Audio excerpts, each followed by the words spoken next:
Aglurai. Down. Aglurai. Down. Aglurai. Down. Patukule jizo. Akulukwewa. Patukule jizo. Akulukwewa. Patukule jizo. Akulukwewa. Akunta gongon. Wanta vai. Akunta gongon. Wanta vai. Akunta gongon. Wanta vai. Bonjour, bonsoir, chers enfants. Bonjour, bonsoir, grand-père. Je vais vous dire un conte.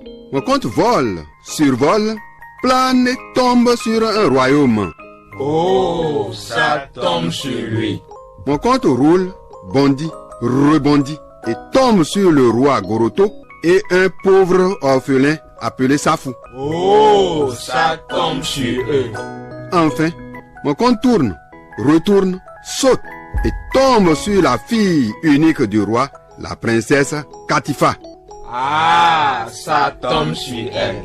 Il était une fois, il y a bien longtemps, dans un royaume lointain, vivait le roi Goroto, sa fille unique, Katifa, et un pauvre orphelin appelé Safou. Le pauvre orphelin Safou vivait dans un village d'un pays voisin au royaume du roi Goroto. Et un jour, ce qui ne devrait pas arriver, arriva. Suivez plutôt.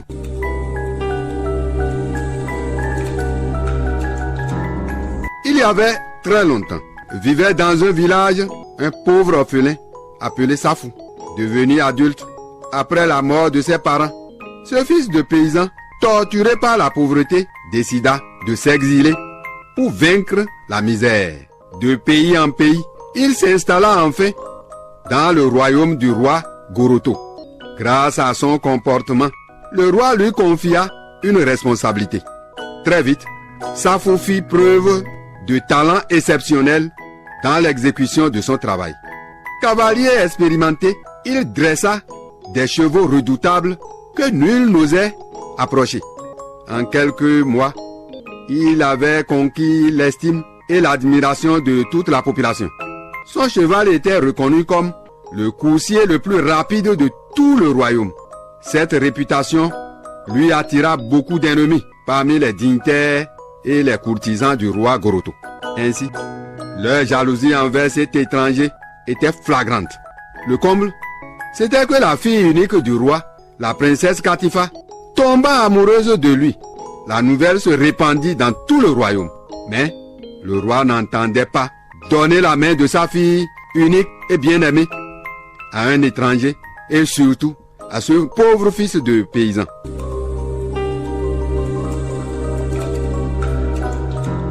Alors, pour se débarrasser de lui, le roi invita le jeune homme au palais et lui confia une lourde mission. Il y a un territoire par là, de l'autre côté du fleuve Zozo, que j'ai maintes fois essayé de conquérir. Mais je n'y suis pas parvenu. Je te fournirai un peloton de soldats pour en venir à bout.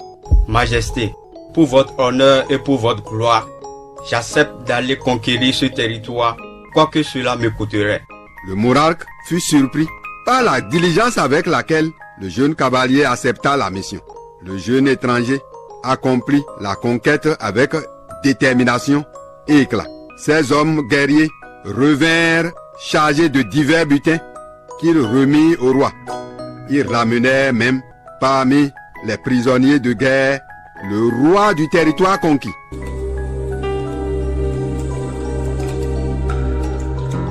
Ainsi, la renommée du jeune cavalier ne cessait de s'étendre et il devint l'homme le plus aimé du royaume. Seulement, plus il avait d'influence, plus le nombre de ses ennemis augmentait. En effet, certains, jaloux de lui, n'admettaient pas qu'un étranger eût autant de succès. Dans l'entourage du roi, un redoutable conseiller accusa le valeureux jeune homme d'avoir vendu l'âme du roi à un sorcier et voulait l'empoisonner pour s'emparer du trône. La nouvelle était répandue à travers tout le royaume et ses environs. Dans la même période, le roi tomba gravement malade et personne n'oserait prédire sa guérison. Tous les guérisseurs de la cour royale se révélèrent incapables de diagnostiquer la maladie du roi, qui souffrait atrocement.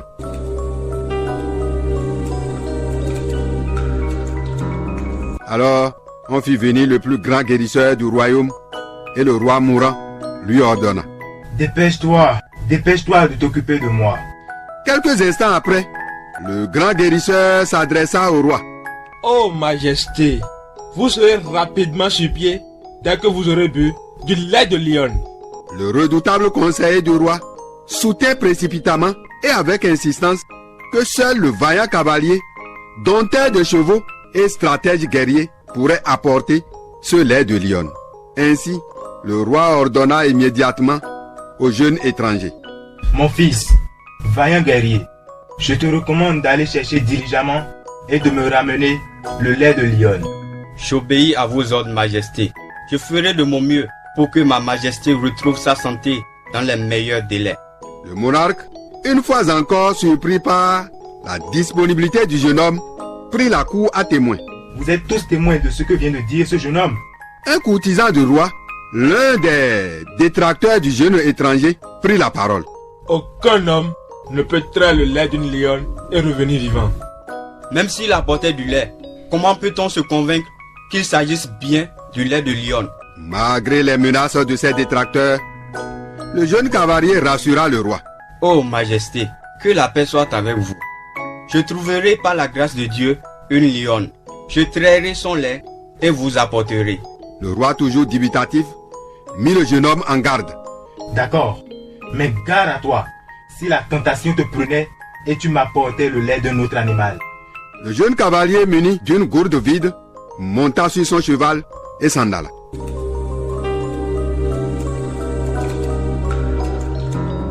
Alors que le roi, toujours souffrant, le corps chaud et pâle, gisait sur son lit, une triste nouvelle circula dans tout le royaume. On raconta que le roi ayant chargé le prétendant de sa fille d'une mission dangereuse, celui-ci ne trouva d'autre issue que de prendre la fuite.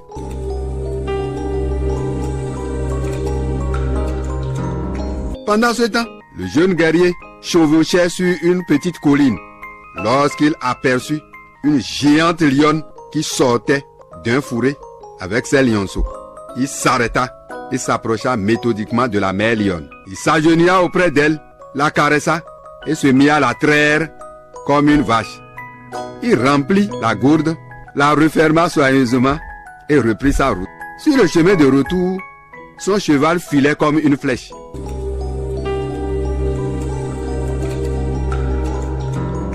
Dès son retour au palais, chacun était persuadé que ce n'était pas du lait de lion qu'il apportait, car les lions vivaient très loin au cœur de la brousse. Ainsi, quand il présenta le lait au roi, son redoutable conseiller jura que ce n'était pas du lait de lion. Ma Majesté, que Dieu vous protège. Je jure le trône de votre Majesté que ce lait est celui d'une chienne. Le roi naïf crut à sa parole et très en colère, il réagit brutalement. Tu te moques de moi en m'apportant du lait de chienne. Tu paieras sur ta fronde de ta vie. Garde, prenez-le et jetez-le en prison. Ainsi, deux gardes saisirent le jeune étranger et prétendant de la fille du roi et le conduisirent à la prison des condamnés à mort.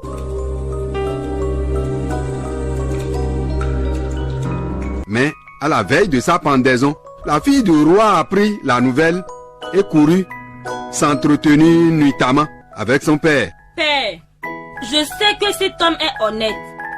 S'il déclare que ce lait est bien celui d'une lionne, tu peux te fier à sa parole. Je te supplie de l'épargner. Le père se laissa convaincre par sa fille. Pendant ce temps, les dignitaires défilèrent à la cour et s'impatientèrent pour l'heure de la pendaison. Contre toute attente, le roi ordonna aux gardes d'emmener le prisonnier. Devant les courtisans, les conseillers, les dignitaires et toute la population réunie à la cour, le roi souffrant prit la parole. Jeune homme audacieux, peux-tu me jurer que c'est bien le lait d'une lionne dans cette fameuse gourde que j'ai en main? Alors, le jeune homme se déchaussa, s'agenouilla devant le roi et déclara. Au nom du ciel, mon roi, c'est du lait de lion. Parmi l'assistance, la fille du roi, qui n'avait pas fermé l'œil de la nuit, était présente. Alors, le roi la regarda et elle lui fit signe de boire. Le roi but le lait, jusqu'à la dernière goutte et immédiatement, il retrouva la santé.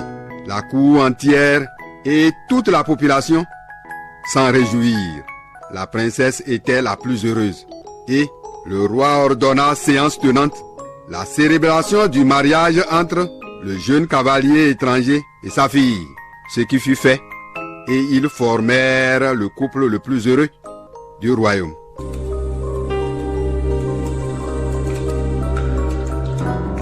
Lorsque le roi mourut, plus tard, ce fils du paysan, le jeune cavalier, guerrier et étranger, monta sur le trône. Tout le royaume comprit enfin que la chance reste toujours fidèle aux hommes sincères et honnêtes.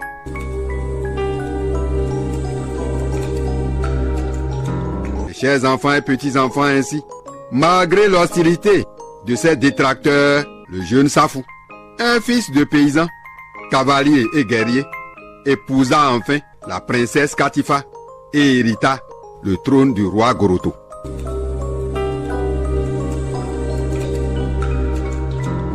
Quelle sagesse retenir dans ce conte?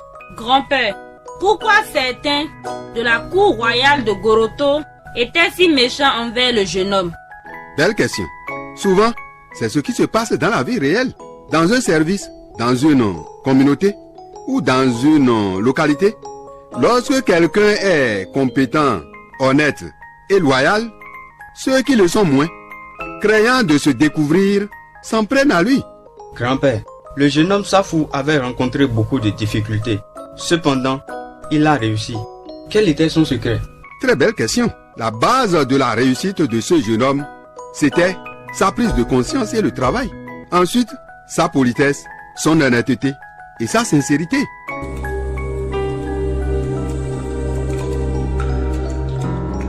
Mes chers enfants, sachez que lorsque vous travaillez avec détermination et abnégation, vous réussirez dans tous vos projets, quels qu'ils soient et quelles qu'en soient leurs difficultés.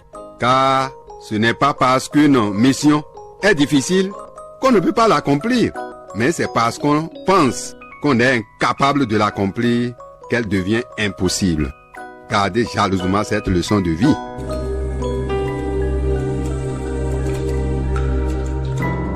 Ce beau mensonge, je m'en suis inspiré du livre de contes et légendes de l'auteur nigérien Boubacar Hama Beidi, que je partage avec vous.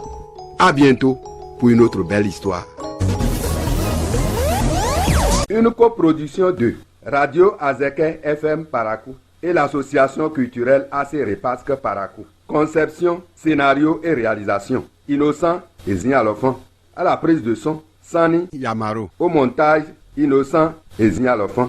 Avec les voix des acteurs Wilfred Kochoni, Stella Chitou Gidibi, Wilfran Hugues Adjagan, Adolphe Akotaï, Inayat Barissi et moi-même, votre serviteur, Innocent et Zignalofan, AC Repasque, juillet 2019. Chers auditeurs, vous venez de suivre cette histoire. Répondez aux questions suivantes pour gagner des prix. Question numéro 1. Donnez le titre de cette histoire. Question numéro 1. Donnez le titre de cette histoire. Question numéro 2. En 2 phrases. Faites le résumé de cette histoire. Question numéro 2. En 2 phrases. Faites le résumé de cette histoire. Question numéro 3. Quelle a été la leçon tirée de cette histoire? Question numéro 3. Quelle a été la leçon tirée de cette histoire? Envoyez vos réponses par SMS aujourd'hui, avant 18h, au 229 97 46 22 90. Envoyez vos réponses par SMS aujourd'hui, avant 18h, au 229 97 46 22 90. N'oubliez pas de mentionner vos noms, prénoms, le numéro de l'histoire. N'oubliez pas de mentionner vos noms, prénoms et le numéro de l'histoire. Bonne chance.